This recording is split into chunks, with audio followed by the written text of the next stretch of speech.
Before Athens built the Parthenon, before Sparta trained its legendary warriors, and long before philosophers began to question the meaning of life, there was another Greece. A forgotten world of sailors, kings, and epic legends. This is the story of how Greece was truly born.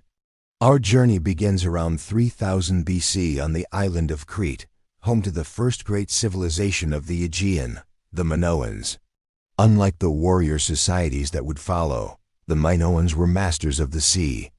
Their ships, laden with pottery, saffron, and tin, crisscrossed the Mediterranean, forging trade links with the mighty empires of Egypt, the Levant, and Anatolia.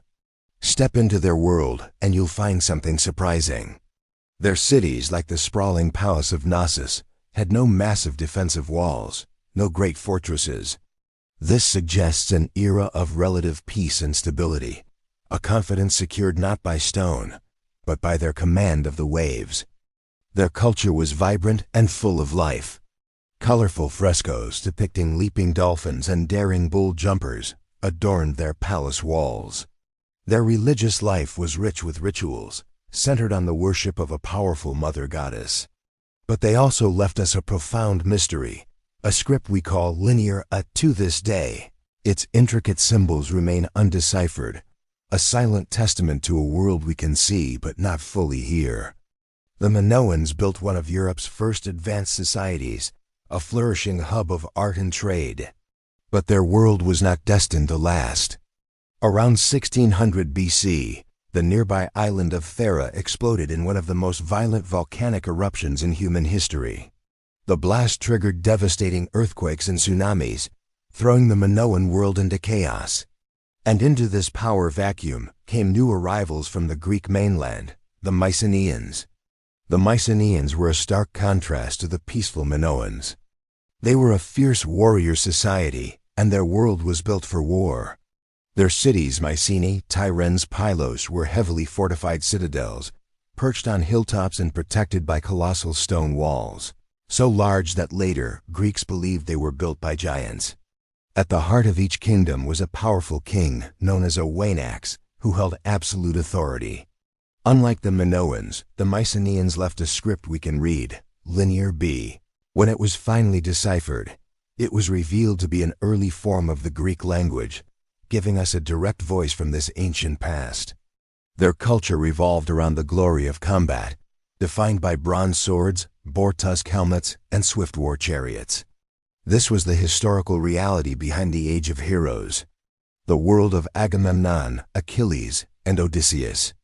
The legendary Trojan War, immortalized by Homer, might be a blend of myth and fact, but it vividly reflects the values and ambitions of this warlike society. Yet, just as they rose to power, their world came to a sudden violent end. Around 1200 BC, a wave of destruction swept across the region. Palaces burned, trade routes vanished, and entire kingdoms collapsed. We still don't know the single cause. Was it foreign invaders, devastating internal wars, or catastrophic climate change? Perhaps it was a perfect storm of all three. Whatever the reason, Greece was plunged into silence. Historians call this next chapter the Greek Dark Age. For nearly 400 years, the lights went out, the art of writing was lost. Grand cities shrank into small, impoverished villages. The population declined sharply. Life became simple, local, and focused on survival. The great palaces of the Mycenaean kings were replaced by humble huts. But in the darkness, a different kind of light flickered. Without writing, history and culture survived through memory and voice. Traveling bards and poets roamed from village to village, singing epic tales of bygone heroes and gods. It was from this powerful oral tradition that the cornerstone of Western literature, Homer's Iliad and Odyssey, eventually emerged. Stories became the books, and memory became the library. Then, around 800 BC, Greece began to awaken. This period, known as the Archaic Revival, was a time of explosive change. The Greeks encountered the seafaring Phoenicians and adapted their writing system, creating the first true alphabet. Writing returned, and with it, the ability to record laws, history, and poetry for all time. But the new Greece looked very different. Instead of vast centralized kingdoms, a new political structure emerged, the polis or independent city-state. Athens, Sparta, Corinth, Thebes, each was a tiny nation unto itself, with its own laws, its own government, and its own fierce sense of identity. This fragmentation would define Greek history forever. As the population boomed, the rocky Greek landscape couldn't support everyone. Land was limited. So the Greeks looked outward. A great wave of colonization began, as ships set sail to establish new cities across the Mediterranean from southern Italy and Sicily to the shores of the Black Sea. They weren't building an empire, but they were spreading Greek culture, language, and ideas far and wide.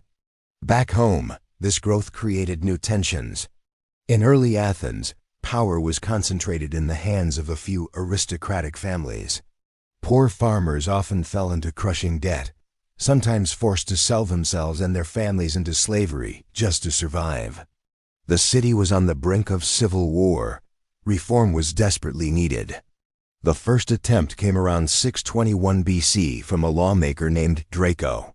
He created Athens' first written law code, but it was notoriously harsh. Nearly every crime was punishable by death. His laws were so severe that his name gave us the word draconian. Then, in 594 BC, a statesman named Solon stepped in to pull Athens back from the brink. Solon was a revolutionary.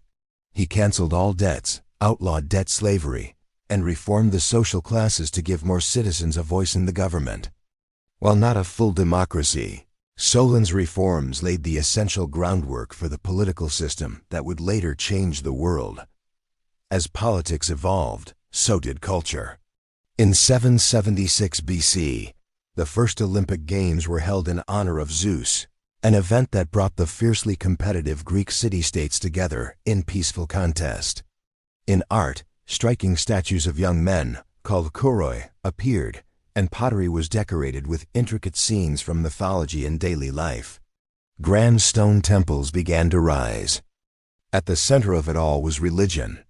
Life revolved around the powerful and often unpredictable gods of Olympus: Zeus, the king of the gods; Athena, the goddess of wisdom; Apollo, the god of music and prophecy. Festivals, processions, and sacrifices were an inseparable part of public and private life. Society was strictly divided into citizens, foreigners, and slaves.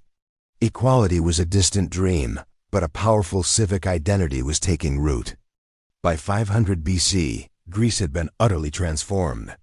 It had journeyed from the ruins of forgotten palaces to a vibrant world of powerful city-states. It had moved from oral legends whispered in the dark to written laws carved in stone. And it had grown from a collection of isolated villages into a civilization whose ambitions now reached across the sea. But a great storm was gathering on the eastern horizon. The Persian Empire, the largest the world had ever seen, was coming. Greece would soon face its greatest test, a conflict that would forge its identity and usher in its most glorious chapter, the Classical Age. This was only the beginning. Thanks for watching, and don't forget to like and subscribe for more stories from history.